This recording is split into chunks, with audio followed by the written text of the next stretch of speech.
I don't know if you can hear the music, but it's fun. Welcome back to Philosophy Roulette. I think this is episode 25. Well, probably 24, but it's going to be number 25 because I can't count. Let's see. So here we are on Phil Papers. I'm going to avoid doing another Ben's Nene. I don't know, should I ask him? We did How to Build a Thought. Maybe we'll get back to another Ben's paper later. We did When Shapes and Sounds Become Words this morning. Behavioral Circumscription and Folk Psychology of Belief, a study in Ethno-Mentalizing. Well, look at that nice download count. Look at all these people that contributed too. Let's give some love to the people with 8 downloads, alright? Ruling out solution to Pryor's dilemma for Hume's law, and a short argument from modal rationalism to fundamental scrutability. Well, let's try this one. These people already got the downloads. Let's try Aaron Wolf, solutions to Pryor's dilemma. Maybe that's why you don't got any views, because it's not here. Let's find out if it can be found. Guess not. Shucks.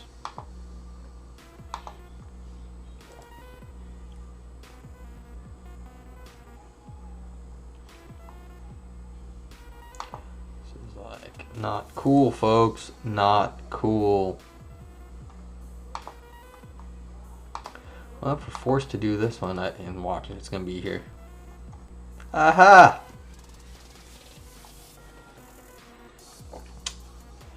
Alright, let me just grab the link and I'll put it in chat. So, if you type exclamation mark paper in chat, you will then this link will pop up for you and you can get it later on. And also, if you're watching this afterwards on YouTube, the link will be in the description below the video. I have to get better at my drawing on screen. I have not quite mastered this like left-right size sort of where I'm at here.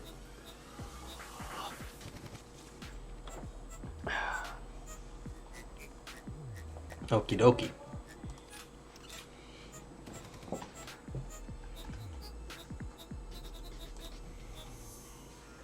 Oh, did it not download? Yeah, I didn't hit the download button. Of course it didn't download.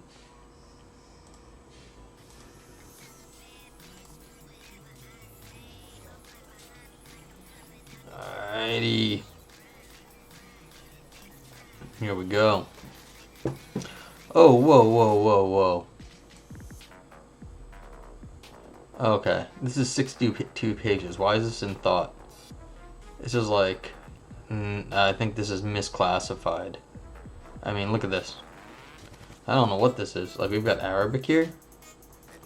I mean, Arabic is cool. Maybe they just published it in like 15 languages. Oh my god.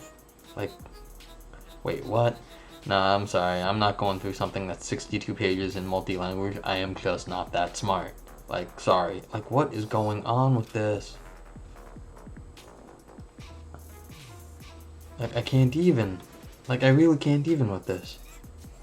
Okay, hopefully it's just, like, republished, like, 15 times in different languages. But let's see if I can find something else about this.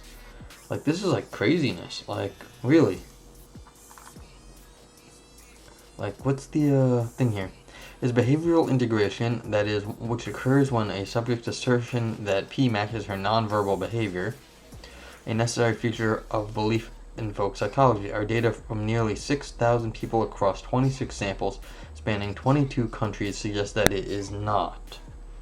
Given the surprising cross-cultural robustness of our findings, we suggest the types of evidence for ascription of a belief are, at least in some circumstances, lexicographically ordered. Assertions are first taken into account when an agent asserts that P non-linguistic behavioral evidence is disregarded. In light of this, we take ourselves to have discovered a universal principle governing the ascriptions of belief in folk psychology.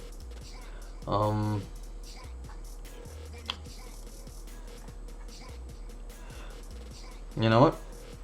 I'm gonna have to just, let's see if I can figure out where the English ends in this article. Just because this would be madness to go 60 pages in.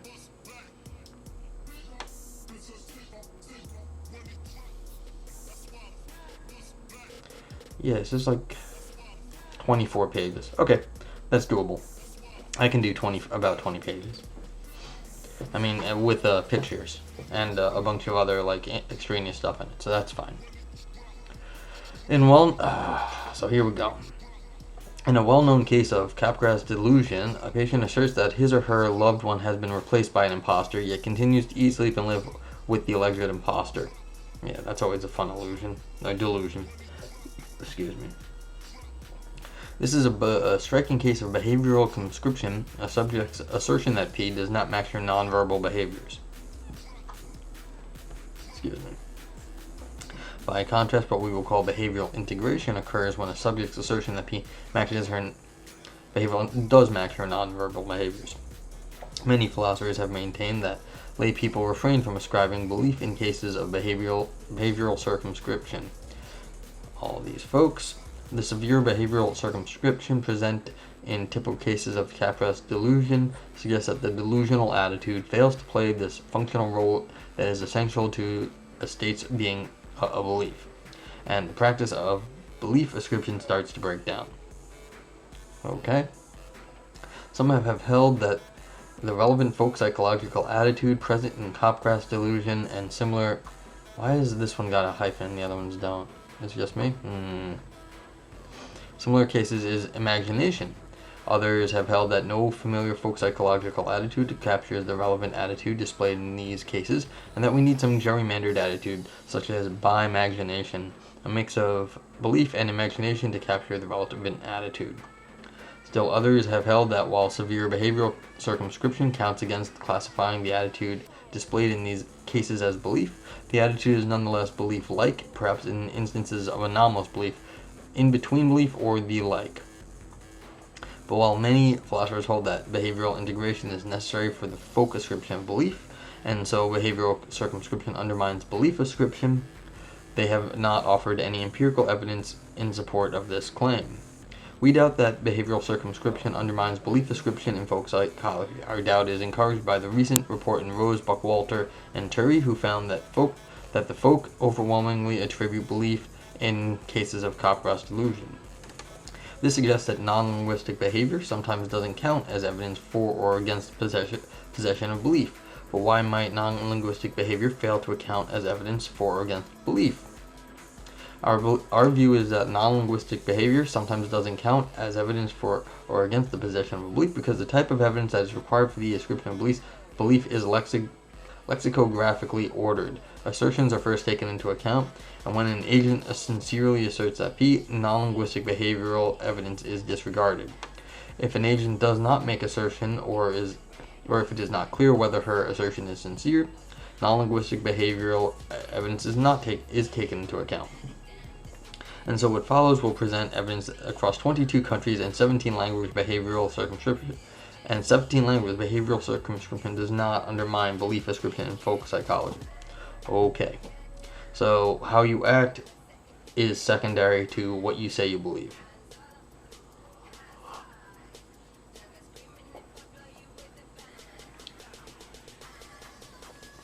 We collected data from 5,788 people across 26 samples spanning 22 countries. Each subject was randomly assigned one of two conditions. They read one of two cases, we'll call them consistent and inconsistent, based on Rose and colleagues 2014. Don and Catherine have been married for 10 years. Like most married couples, they spend a lot of time together and did many things together. They regularly shared meals, went to the movies, lived in the same house, slept in the same bed. Then one day, as Don was driving to the store, a car drove through a red light, hitting the truck side door of Don's car. Don suffered traumatic brain injury as a result of the gruesome traffic accident. So sorry, Don.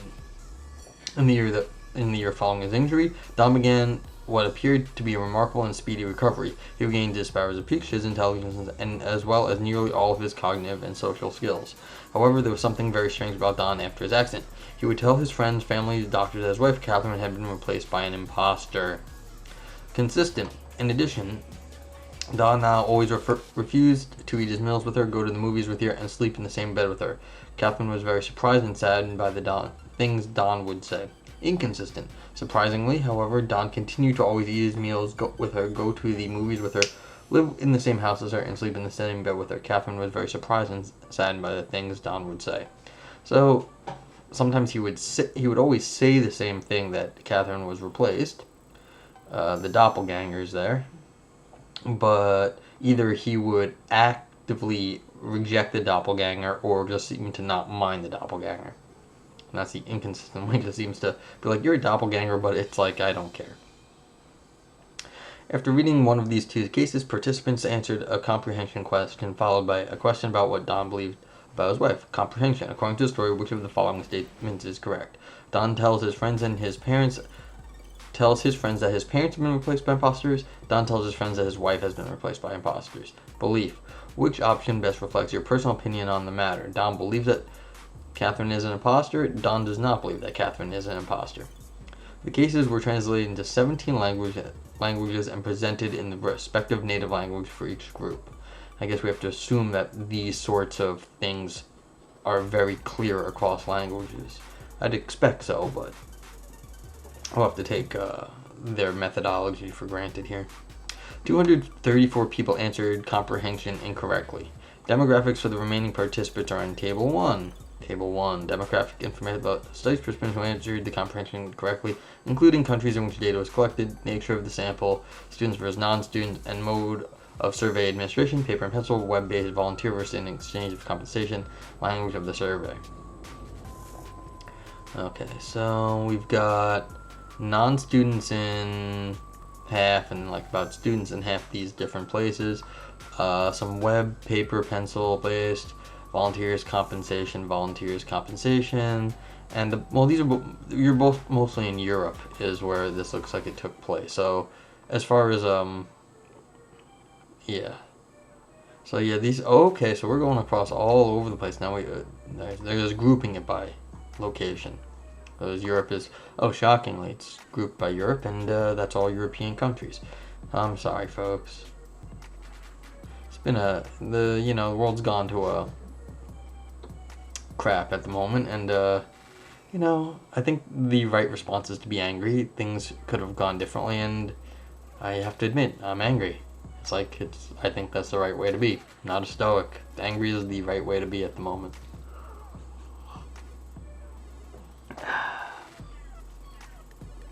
Okay, so we got a bunch of people in the Middle East, Central and North America. Oh, well, it's Mexico. No Canadians. Oh my God, you should have got some Canadians. How hard is it to get a few Canadians? South America, Brazil, Colombia. I mean, South America is a bigger place than Brazil and Colombia, but that's fair, I guess. South America is a very big place. East Asia, a bunch of Chinese. Well, China's a giant place, so that's fine. A bunch of places across China, Hong Kong, Japan, South Korea, Mongolia. Yeah, they really got their, I mean, if you're gonna cover the world, they covered most of it. I mean, they should have got some people in, I guess, Africa, but damn. I don't see any sub-Saharan Africa down here, but is it just me? Yeah, I mean, the Middle East, close to Africa, and so is Europe, but okay. So everyone but Africa. Sorry, Africa. And analyzing responses from the remaining 5,554 participants, we found that a small effect of behavioral circumscription on belief ascription. I don't really understand math, or this math, with the vast majority of individuals describing belief, 91% consistent, 80% inconsistent, despite severe behavioral circumstances.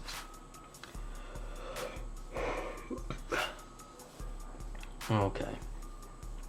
So, wait, so is this a good split? We found a small effect of behavioral circumscription. Okay.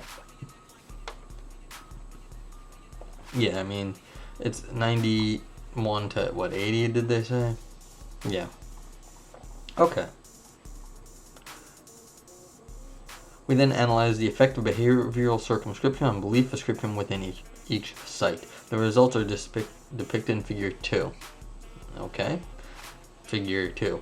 I do like there to be pictures in philosophy. I think it's really unfortunate that there aren't enough cool diagrams in philosophy. I've worked hard to actually make some cool diagrams in philosophy. I like cool diagrams in philosophy. They do help.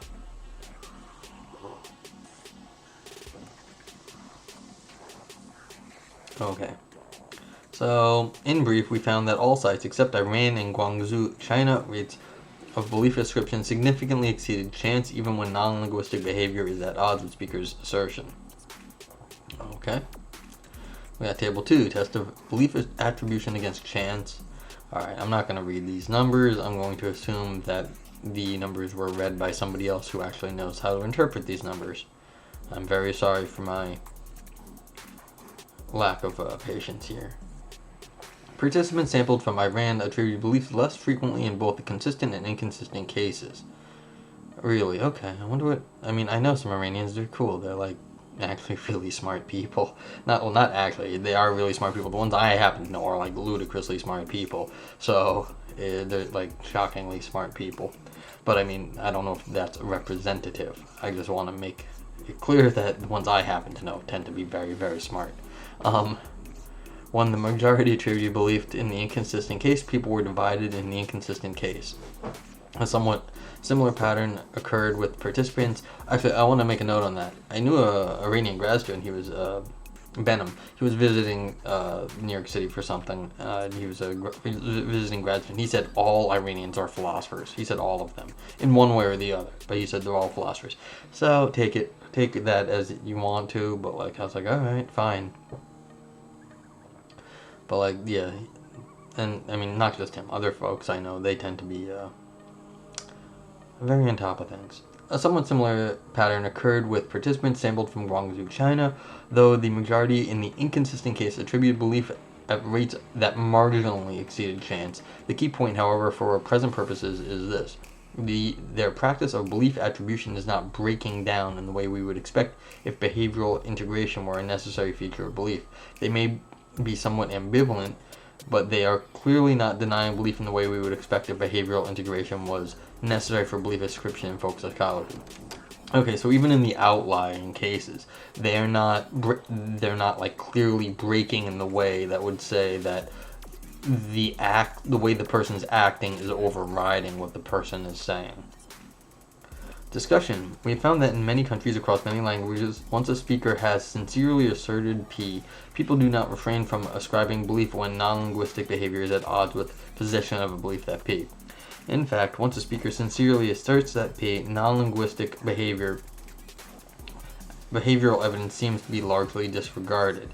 Our results dramatically extend the findings from Rose and colleagues for USA participants. Of course, our results do not mean that non-linguistic behavior never counts as evidence for or against the possession of belief. When an agent does not assert anything, her belief is often telling. What the data suggests is that the types of evidence for ascription of a belief are, at least in some circumstances, lexicographically ordered, since the assertions are first taken into account, and when an agent sincerely asserts that P, non-linguistic behavior evidence is disregarded. Okay, I'm starting to get a little worried about what sincerely asserting P is, because is that not a behavior? I mean, that's one behavior versus the other ones.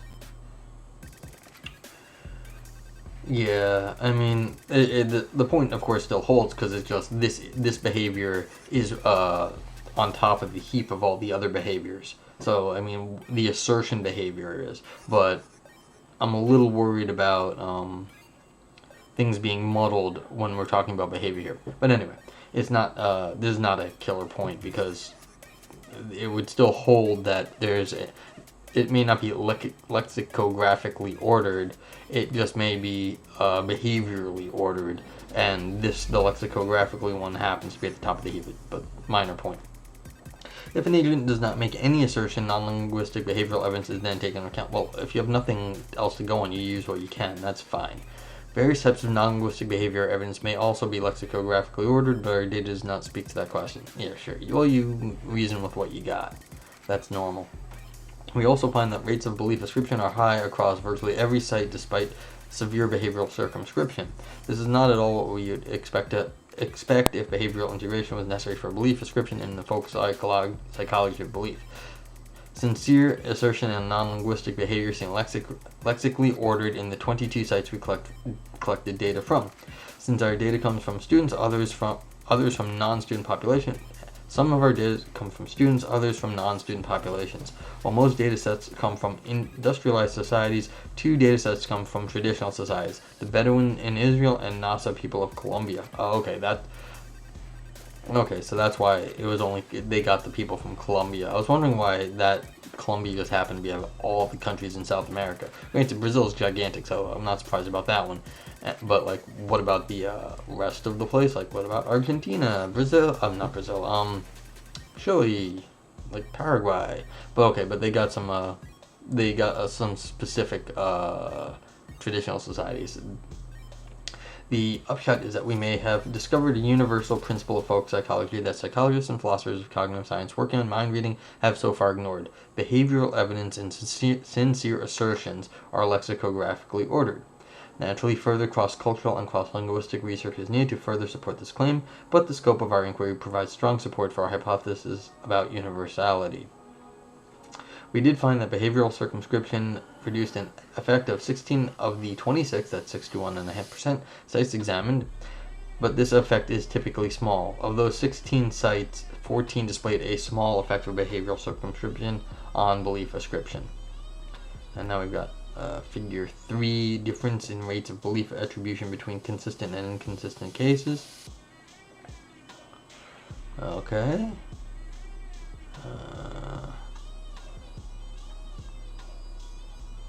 Effect size, this is, okay. So they got some graphs here. Okay, effect size. Participants sampled from Mongolia and Guangzhou, China displayed a moderate effect of behavioral circumscription on belief ascription, 27% difference in Mongolia, 34% difference in Guangzhou. But the majority of participants in Mongolia attributed belief despite severe behavioral circumscription. Moreover, those in Guangzhou attributed belief at rates that marginally exceed chance in the inconsistent cases. Okay, marginally. That said, it may be a minority of varying size, depending on perhaps on culture and language, does not lexicographically order since assertion and non-linguistic behavior to ascribe beliefs. Maybe. To conclude, taken together, our results suggest that behavioral integration is not necessarily a feature of belief in folk psychology. People tend to ascribe beliefs when non-linguistic behavior is at odds or in line with sincere assertions, though the rate does vary depending on culture and language. Objections and responses. Belief is not a universal concept. Alright, I'll get to the end and see if I have a question about this right here, but let's see if it gets raised. Proponents of natural semantic meta-language, never heard that term before, have argued that in contrast to know, belief is not a universal concept, a semantic prime in their terminology. Excuse me. It can't thus be what we have discovered in a universal principle governing the ascription of beliefs in folk psychology. The NSM claim that many languages lack a term for belief raises deep questions about synonymy and translation. At the beginning I think I worried about this, but obvious problem here if people don't have a word for belief. If the NSM claim were true, then many of our translations would be defective. We are inclined to think that the NSM view on what is required for synonymy and translation is far too stringent, but this is not the place to defend that view. Instead, we can simply make it clear that our claim is about standard translations, the sort that are provided by dictionaries and expert translators. We maintain that behavioral integration is not necessary for belief attribution in English, nor is it necessary for the attribution of standard translation of belief in a wide range of languages from different language groups. This is impressive evidence that the phenomenon is universal, though since there are about 6,000 extant languages, it is entirely possible that behavioral integration is necessary for the standard translation of belief in one or more of those languages. Finally, we would add that even if the NSM claim is right, it is still the case that we have discovered a universal principle governing the ascription of belief in folk psychology where belief is acquired. Okay, yeah, so as long as you got belief, then the results hold. So, I think most Oh, at least most Western philosophers would have to buy their argument, because most Western philosophers would have to have belief. Yeah, I can't really think of how Western philosophy would get out of this. I mean, there may of course be ways around this, but I don't know of any Western tradition that really would have a good time if they had to get rid of like the sort of standard story about like how we think about the world. Limitations of the vignette. Yeah, there's the other one. One could object. Yeah, these are the. All right. One could object that our failure to find behavioral circumscription preventing belief ascription is simply due to the shortcomings of our vignette. We concede this is a possibility. However, to be in a position to take this objection seriously, we would need to know how exactly the vignette we use prevents the influence of behavioral circumscription on belief ascription to manifest itself. Furthermore, this vignette is based on cases extensively discussed in the philosophical literature on belief, namely typical cases of Capgras delusion.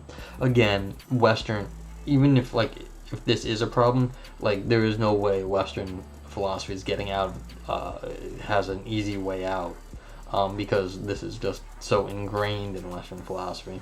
So even if this only applies to Western philosophers, that's still a huge amount of people. Sincerity. One can challenge our conclusion that behavioral circumscription does not present belief ascription by insisting that when we decide whether someone makes a sincere assertion and thus believe what she seems to say, we do pay attention to how this person behaves. This is what I was saying about the assertion as behavior. Like, how do we understand that assertion? We have to that behavior as sincere. So it's like the sincerity is like super important, because that is the one case where it's not just an assertion, but it's also a behavior that corresponds with that assertion. Okay, so do we pay attention to how it behaves? How could it be then that when behavior and speech conflict, we simply overlook behavior? We sometimes do pay attention to behavior to assess sincerity, but first, we often do not need to appeal to non-linguistic behavioral evidence to decide whether an assertion is sincere. For instance, we may be told that a speaker is sincerely asserted P, or that the conversational context may imply that her assertion was sincere. Second, the issue of interest among philosophers debating about belief ascription and the nature of belief is not whether we overlook behavior when it conflicts with speech in general. Rather, the issue of interest is whether people who sincerely assert that P believe that P, even when their non-linguistic behavior is at odds with believing P. Again, in these cases, such as Capgras delusion, the evidence does suggest that in folk psychology, the kind of evidence required for the ascription of belief is lexicographically ordered. Okay, so I raised this issue before, but the issue that I was wondering if they're going to raise, is how the behavior of sincerity is expressed. Because saying something is a way. Saying something very specific means you had it in mind, and in some sense it's in your head, and that sort of people think that actually is what governs behavior. So there might help that there is a discussion of sincerity when it comes to assertion versus sincerity when it comes to behavioral practices. Perhaps that's what's coming apart here, that there are more than one kind of sincerity, like a physical, behavioral sincerity and then a linguistic sincerity. And perhaps there are two different notions of sincerity at work here, and that's why they're ordered, because we're not actually on a continuum, but we're talking about two different things that aren't the same. This is just me making stuff up right now, but I think it might actually be a legit concern because assuming that everything they did holds and is right, maybe there's more to be understood about sincerity, because why else would there be such a strong lexicographical ordering to these things? Maybe there's a whole different kind of sincerity when it comes to speaking versus coming to acting, behavioral actions.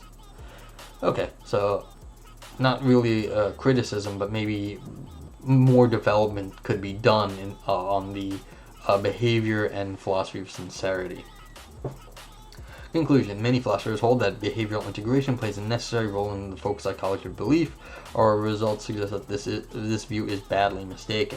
Despite being confronted with a case involving severe behavioral circumscription, the case of Capgras delusion, people across a wide range of cultures and languages overwhelmingly attribute belief in all but at most 2 sites examined out of 26 sites in 22 countries. And nowhere did we find a dramatic effect of behavioral circumscription on belief ascription. One key lesson from these cross-cultural results is that it seems to be a cross-cultural folk psychology universal that behavioral integration is not required for belief ascription. What explains our results? We propose that sincere assertions and non-linguistic behavior are lexicographically ordered. When a speaker sincerely asserts that P, we tend to ascribe to her the belief that P, whether or not her non-linguistic behavior reflects that belief. Our cross-cultural and cross-linguistic findings suggest that this principle governing belief ascription may well be a universal, although we also find some variation across sites in the size of the minority of people taking behavioral circumscription into account while ascribing belief. Future research could explain whether this principle governing belief ascription is robust, extending to other kinds of delusions, for example, Cotard delusion, paranoid schizophrenia, etc., and non-delusional cases, religious belief, implicit racism. Okay. That was fun. I don't normally get to actually review data. Like, that's, cool. I realized a long time ago that if I ever have to get out of my armchair, I'm screwing something up. Like, I shouldn't be getting out of my armchair. So if I get out of the armchair, I'm out of my I'm out of my depth. So this is cool that these guys were able. Look at the whole man. Look at all these folks. Were able to pull off a nice experimental philosophy thing, as it were. Oh, wow, look at all these people. I mean, look how much effort must have gone into this for like some small little essay too. Okay, alright, I hope you enjoyed that. If you are watching this later again, yeah, grab the link in the description below and leave me a message if there's anything you want me to review in the future. Okay, thanks, have a good day, bye. And I'm gonna do another one in a minute or two, so if you're sticking around, you can stick around. I'll be back in a minute.